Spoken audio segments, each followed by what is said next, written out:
హర్ష్ కుమార్ గారు అదే ఎవరైతే అలా పెట్టాడో మేకులతో కూర్చొని అది ఇదని అదే దాని నుంచి ఆయన వీడియో మాట్లాడాడండి. వీళ్ళు రెచ్చగొడేస్తున్నారండి, కూటమి ప్రభుత్వాన్ని రెచ్చగొడేస్తున్నారు, హిందువులను రెచ్చగొడేస్తున్నారు, కాపులను రెచ్చగొడేస్తున్నారు, బీసీలు రెచ్చగొడేస్తున్నారు. రెచ్చగొట్టి వీళ్ళు చూపించేది ఎవరినంటే వీళ్ళందరూ బాగానే ఉంటారండి, పెద్ద పెద్ద బిల్డింగ్లు కట్టుకుని ఉన్నారు, చక్కగా బిల్డింగ్లో దూరేస్తారు. అమాయకమైన మాల్లో అమాయకమైన క్రైస్తవులు బుక్ అయిపోతారు. ఇప్పుడు ఆకి వీళ్ళు 57 మంది బుక్ అయిపోయినట్టు. వీళ్ళు ఎవరు అక్కడికి వెళ్ళట్లేదు చూడండి. ఇప్పుడు సింపుల్గా వీడియోలు మాడుతున్నారు. ఇక్కడ వెళ్ళొచ్చు కదా అక్కడికి. ఆకి వీళ్ళు అన్యాయం జరిగింది, ఆకి వీళ్ళు పొడి చెప్తాను సింపేస్తానన్న ఆ జాడగాడు, లేకపోతే ఈ పివి సునీల్ కుమారు వీళ్ళందరూ అక్కడికి వెళ్ళి నిలబడొచ్చు కదా. ఆ 57 మందిని పరామర్శించడానికి పోయి రచ్చగొట్టింది మీరే, మీ గురించి వాళ్ళు ఇరుక్కున్నారు. అన్ని చట్టాలు లాంటిది కాదు. బట్ అందరికీ నమస్కారం.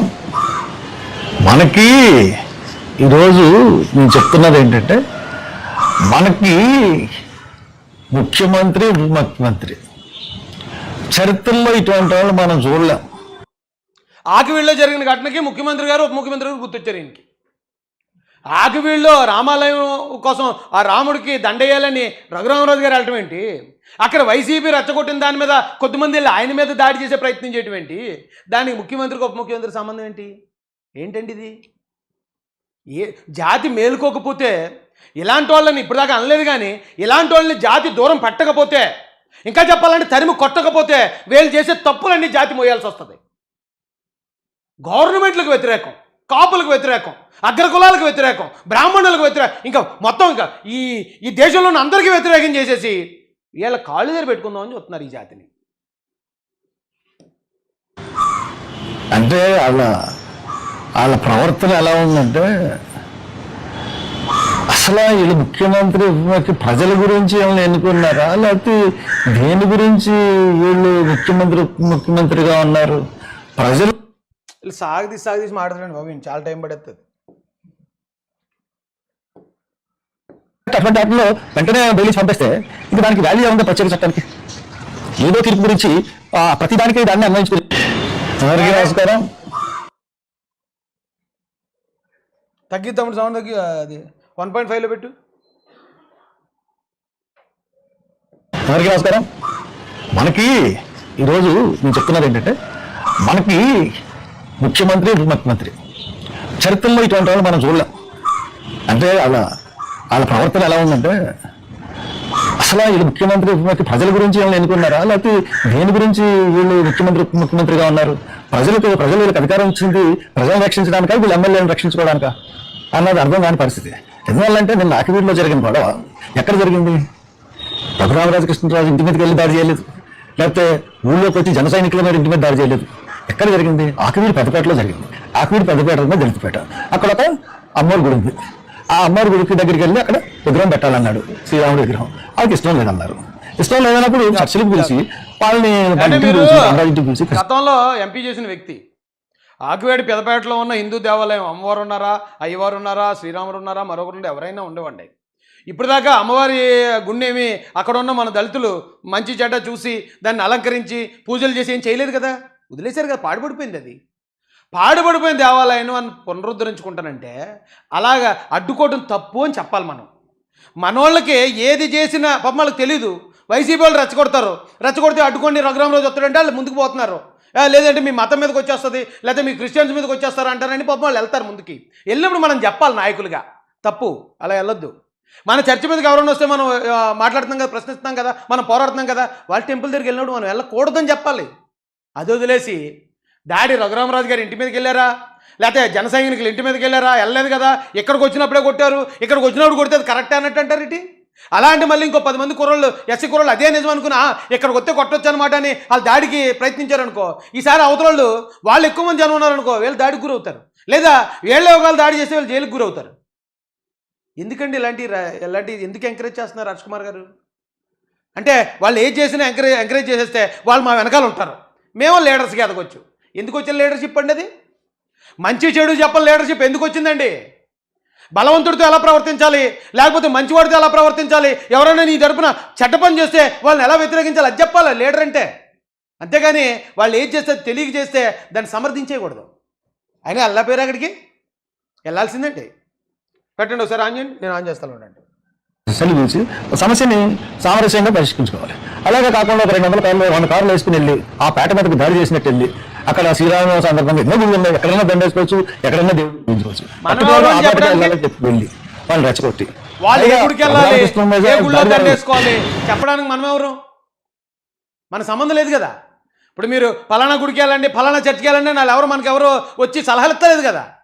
మనకెందుకండి? ఎందుకండి బాబు?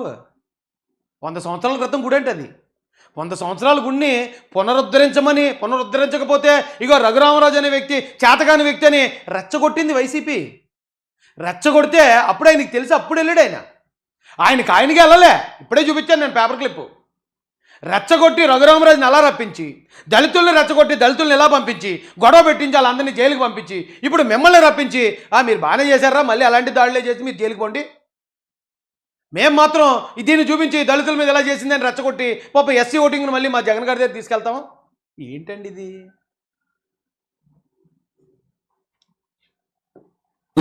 ఆయన వెళ్ళిపోయిన తర్వాత అక్కడ ఉన్న జన సైనికులు కొంతమంది ఆ పేటలో వాళ్ళ మీద ఎక్కువ మంది ఉన్నారన్న ఉద్దేశంతో దాడి చేసినప్పుడు ఇరు వర్గాలు కొట్టుకున్నారు. అప్పుడు ఇరు వర్గాల్లో కొట్టుకుంటే ఒక పక్క జనసేన నాయకుడు పవన్ కళ్యాణ్ గారేమో రఘురామకృష్ణరాజు గారి మీద దాడిని మేము ఖండిస్తున్నాం, జన సైనికుల మీద దాడిని ఖండిస్తున్నాం పైన.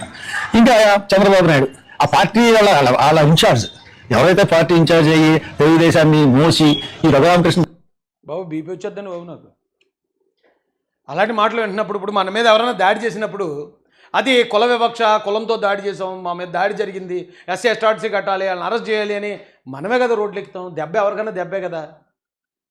అవతలడి మీద గాయం జరిగినా సరే అలా చేయకూడదని ఖండించాలి తప్ప అబ్బాయి అదేం కాదు, అదేం పెద్ద దెబ్బ కాదు. ఏంటండి ఇలా అయితే సమాజం ముందు మీరు చెడ్డైపోవడమే కాదు, మీరు చెప్పుకుంటున్న కులం ఆ కులం మొత్తం చెడ్డైపోతున్నాడు బాబు. ఏమనంటే మీరు పార్టీ వ్యక్తిగా మాట్లాడుకోండి, పోనీ కులాన్ని వదిలిపెట్టండి బాబు. ఇలాంటి విషయాల్లోకి కులాన్ని మొత్తం దోషిగా నిలబెట్టకండి బాబు. ఏమంటే ఇప్పుడు ఆయన అయిపోయాడు కదా, ఆయన పిఏ పెట్టాడు పోస్టు, అతను కన్ఫర్మ్ చేశాడు, ఎస్ మా వాళ్ళే దాడి చేశారు, మేకులతో దాడి చేశారు, మళ్ళీ మా దగ్గరకు వస్తే మేము ఎలాగ ఉంటాం, తిరుగుబాటు తీవ్రం అవుతుంది, రఘురామరాజు ఒరే డీసీఎం మొత్తం హర్ష్ కుమార్ గారి ఆధ్వర్యంలో జరిగింది. అది ఇప్పుడు పెట్టాల్సిన కేసులు ఏళ్ళని కూడా పెట్టాలి కదా. రెచ్చగొట్టింది ఏళ్లే కదా. ఏదైతే ఆ ప్రభాకర్ అనే దాని నుంచి వచ్చిందో వాడి మీద కేసు అవ్వాలి. దానికి కారణం దాని వెనకాతల అంటే అతను పిఏ అని చెప్పుకున్నాడు కాబట్టి ఖచ్చితంగా మరి హర్ష్ కుమార్ గారు చేయించినట్టే వస్తుంది అది. మరి ఇవన్నీ కూడా ఆలోచించి, ఎందుకంటే అక్కడ పాపం వెళ్ళి నిలబడిన దళితుల్నే అరెస్ట్ చేసి జైలుకి పెట్టినప్పుడు మరి వాళ్ళు అలా వెళ్ళడానికి గల కారణం ఎవరు? వాళ్ళని రెచ్చగొట్టింది ఎవరు? రఘురామరాజు గారి మీద, కూటమి ప్రభుత్వం మీద ఉన్న ద్వేషంతో, వైసీపీకి మేలు చేయాలనే ఉద్దేశంతో వాళ్ళని అలా రెచ్చగొట్టి బలిపశువులు చేసింది వాళ్ళు కదండి అసలైన క్రిమినల్స్. వాళ్ళని కదా అరెస్ట్ చేయాలి. ఇక రెండోది పివి సునీల్ కుమార్ గారి విషయంకి వద్దాం. ఈ వినీల్ అనే ఇతను పివి సునీల్ కుమార్ గారు పిఎల్ అంటాడు, పివి సునీల్ కుమార్ గారు క్యాండిడేట్ సంథింగ్ అంటారు, లేదా ఈ అకౌంట్ కూడా పివి సునీల్ కుమార్ గారే వాడుతున్నారని ఒక అనుమానం ఉంది. ఏమంటారండి వీళ్ళు? దళితుల ముసుగులో ఉన్న క్రిస్టియన్స్ అంటారున్నారేంటి? దళితుల ముసుగులో ఉన్న క్రిస్టియన్స్ అంటున్నారు. దళిత క్రిస్టియన్స్ కదా. అంటే రఘురామరాజు గారు అన్నారు దళితుల ముసుగులో కొంతమంది క్రిస్టియన్స్ దాడి చేశారు అన్నారు. అంటే దాని అర్థం ఏమొస్తుందంటే దళితులు ముసుగేసుకుని జగన్ గారి రెడ్డి కులస్తుల్లో ఉన్న క్రిస్టియన్స్ వచ్చి దాడి చేశారని అన్నాడేమో పాపం ఆయన. అలా అనకూడదటండి పివి సునీల్ కుమార్ గారి బ్యాచ్కి, పివి సునీల్ కుమార్ గారికి. అబ్బాయి వేరే క్రిస్టియన్స్ అంటారేంటి? వాళ్ళు దళిత క్రిస్టియన్స్, ఎత్తి ఆళ్ళని బొక్కలేయండి. దళితుల ముసుగులు క్రిస్టియన్స్ అని మీరు వేరే క్రిస్టియన్స్ అనకూడదు. దళిత క్రిస్టియన్సే చేశారు, వాళ్ళనే బొక్కలేయండి. అప్పుడే మేము వెళ్ళి ఆ దళితుల్ని రెచ్చగొట్టుకోవడానికి మీ కూటమి ఇలాగ అన్యాయం జరుగుతుంది మేము అండగా ఉంటామని వాళ్ళందరినీ ఏకం చేసుకోవడానికి మాకు అవకాశం ఉంటుంది. వేసేయండి, బొక్కలు వేసేయండి అన్నారు. ఏమంటే ఇది కాకుండా రండి ఇంకోటి చూపిస్తాను నేను. గత ఏడాది శ్రీరామరావుకి లేని రామాలయం ఇప్పుడు ఎలా వచ్చింది? పివి సునీల్ కుమార్ గారు రెచ్చగొడుతున్నారు. ఆకివీడు పెదపేటలో ఉన్న దళితులందరినీ పివి సునీల్ కుమార్ గారు వారి టీం ద్వారా, పోయిన సంవత్సరం లేదు కదా ఈ సంవత్సరం ఎందుకు వస్తుంది కాబట్టి అడ్డుకోండి. పోయిన సంవత్సరం లేకపోతే ఈ సంవత్సరం రాకూడదా? పోయిన సంవత్సరం లేని చర్చలు ఈ సంవత్సరం రావట్లేదా? పోయిన నెలలో లేని చర్చలు ఈ నెలలో రావట్లేదా? ఉండవా? పోయిన నెలలో లేదు కాబట్టి ఇప్పుడు కట్టద్దు అంటారేంటి? 100 సంవత్సరాల క్రితం చరిత్ర ఉన్న టెంపుల్ అంటది. పోయిన సంవత్సరం సరిగా వినియోగంలో లేకపోయి ఉండొచ్చు, అప్పుడు తెలియకపోయి ఉండొచ్చు. ఇప్పుడు వైసీపీ సాక్షి పేపర్ వచ్చి గుర్తు చేసింది. ఈ టెంపుల్ బాగు చేయరా? ఈ దళిత కాలనీలో ఉన్న ఈ దళితులందరూ వ్యర్థాలు పట్టుకెళ్ళి అక్కడ పడిచేస్తున్నారు, ఆ టెంపుల్ బాగు చేయరని అడిగితే కోపం వచ్చి పౌరుషం వచ్చిన రఘురామరాజు గారు వచ్చారు అక్కడికి. వస్తే పోయిన సంవత్సరం ఇప్పుడు ఎలాగొస్తుంది అంటే మళ్ళీ అక్కడ ఉన్న ఎస్సీలు రెచ్చిపోవాలి. ఈ ప్రశ్నలు అడగాలి. అక్కడ పోయిన సంవత్సరం ఎలాగొస్తుంది? అమ్మ మీ పబ్బం గడుపుకోవడానికి హర్ష్ కుమార్ గారు లేకపోతే పివి సునీల్ కుమార్ గారు, జగన్మోహన్ రెడ్డి గారు, జాడా బ్రీడ్ కుక్క. మీ పబ్బం గడుపుకోవడానికి, మీ ఓట్ల రాజకీయం కోసం దళితులను బలిపశువులు చేస్తారా? వాళ్ళని దెబ్బలు తినిపించేయటం, వాళ్ళని జైలుకి పంపించేయటం.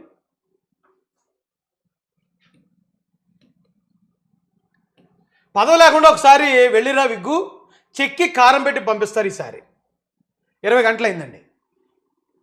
పివి సునీల్ కుమార్ గారి పిఏ లేకపోతే అనుచరులు, అయితే పివి సునీల్ కుమార్ పెట్టాడు. పదవి లేకుండా వెళ్ళిరా విగ్గు, నిన్ను వాడికి చెక్కి పంపించేస్తారు. అంటే ఆల్రెడీ అతని మీద దాడికి ప్రయత్నించింది ఏళ్ళే అంటాం. ఎంతకన్నా ఆధారాలు ఏం కావాలండి?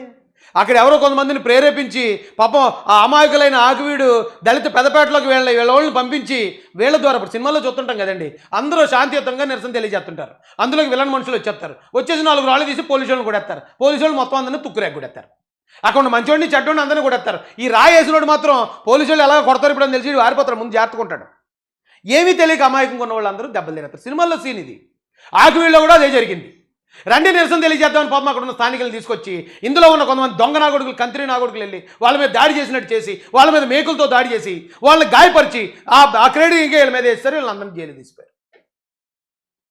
జాతి తరపున బాధపడుతున్నానండి నేను. నా జాతిని ఇలా ఉపయోగించుకుని వాడుకుని వదిలేస్తున్నారు, బలిపశువులు చేస్తున్నారని బాధగా ఉందండి.